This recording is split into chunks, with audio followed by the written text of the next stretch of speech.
पुराने वक्तों में जिस तरह बुजुर्गान दीन दीन इस्लाम को फैलाने के लिए सफ़र किया करते थे, इसी तरह एक अल्लाह वाले अपने सफ़र पर निकले हुए थे और उनके साथ उनके 5 शागिर्द भी थे। जब कुछ आगे चले तो आपके शागिर्द थक गए और कहने लगे, हज़रत, हमें भूख महसूस हो रही है, क्या हम यहाँ पर कुछ देर आराम कर सकते हैं और खाना खा सकते हैं? आपने फरमाया, अगर भूख लगी है तो खाना खाने का इंतज़ाम भी किया जाएगा। आपने एक दरख्त को मुंतहिब किया और उसके नीचे बैठ गए और एक शागिर्द से कहा, तुम ज़रा आगे जाकर देखो कि कोई बस्ती है, वहाँ से खाने पीने का इंतज़ाम करो और अपने साथियों के लिए खाना लेकर आओ। शागिर्द वहाँ से रवाना हुआ और चलते चलते उसे एक बस्ती नज़र आई। वो उस बस्ती में दाखिल हुआ। वहाँ उसने एक अजीबोगरीब मंज़र देखा जिससे देखकर वो दंग रह गया।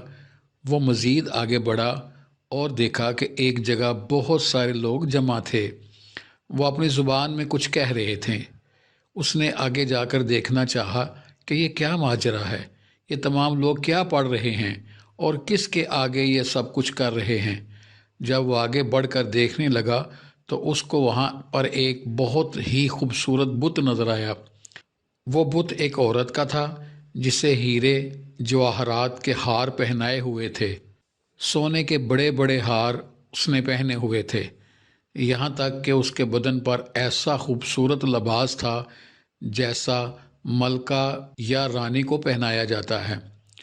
उस शागिर्द ने पहली बार वो बुत देखा था और जब उस बुत को देखा तो देखता ही रह गया। वो उसको ऐसे मदहोश होकर देख रहा था जैसे कोई सामने जीती जागती औरत हो। लोग उसके सामने खड़े अकीदत से न जाने क्या क्या कह रहे थे।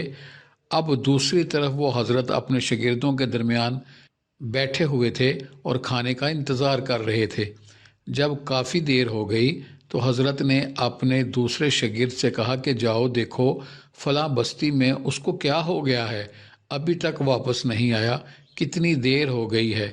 वो शागिर्द अदब से उठा और बस्ती में पहुंचा। पहले तो वो भी दंग रह गया, लेकिन आगे जाकर उसको अपना वो साथी नज़र आया। उसके करीब जाकर उसने उसका कंधा हिलाया तो वो हिल ही नहीं रहा था। वो परेशानी की हालत में उसके सामने खड़ा हो गया और उसके सामने हाथ हिलाकर कहने लगा, ए मेरे दोस्त, क्या हुआ तुम्हें, क्यों इस तरह तुम बुत बनकर बैठे हो? तो वो कहने लगा, पत्थर के बुत को देखकर खुद बुत बन गया हूँ। क्या हसीन औरत है, क्या खूबसूरत औरत है, इस जैसी औरत मैंने दुनिया में आज तक नहीं देखी। उसका साथी कहने लगा, तुम जानते हो कि इसके बारे में तुम क्या कह रहे हो? वो कहने लगा, मैं नहीं जानता, बस मुझे इश्क हो गया है इस पत्थर के बुत से और अब उसके सामने से हटना मुश्किल है। मैं इसे छोड़कर कहीं नहीं जाऊंगा। और कहने लगा कि हज़रत से जाकर कह दो कि मुझको इश्क हो गया है और इश्क की कोई मंजिल नहीं है। वो दौड़ता हुआ हज़रत के पास आया और अदब से कहने लगा, हज़रत, बहुत बड़ा मसला हो गया है। हज़रत पूछने लगे, बताओ क्या हुआ है? तो वो कहने लगा, उस बस्ती में एक बुत की पूजा की जा रही थी। वो बुत किसी औरत का है और उस बुत के सामने आपका शागिर्द दिलहार बैठा है और कहता है कि इतनी हसीन दोशीज़ा के सामने से मैं हरगिज़ नहीं हट सकता, इसको छोड़कर मैं कहीं नहीं जाऊंगा। हज़रत कहने लगे, चलो चलकर देखते हैं क्या मामला है। सारे साथी हज़रत के साथ वहाँ पर पहुँचे। आप उस शागिर्द के पास आए और उसे कहा कि खड़े हो जाओ। वो अदब से खड़ा हो गया, जबकि होश में नहीं था, लेकिन फिर भी वो आपके सामने अदब से नज़रें झुकाए खड़ा था। हज़रत ने पूछा, क्या हो गया है तुम्हें? शागिर्द कहने लगा, हज़रत, मैं आपसे एक बात कहना चाहता हूँ।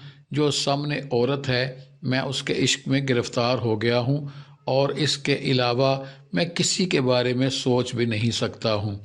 हज़रत पूछने लगे, कौन सी औरत, कहाँ है वो औरत? शागिर्द ने इशारा किया, वो देखें उसके सामने वहाँ लोग हाथ जोड़े खड़े हैं और उसके सामने अकीदत से न जाने क्या क्या कह रहे हैं। मैं यहाँ से नहीं हिलूँगा जब तक मैं उसको हासिल न कर लूँ और उससे शादी न कर लूँ।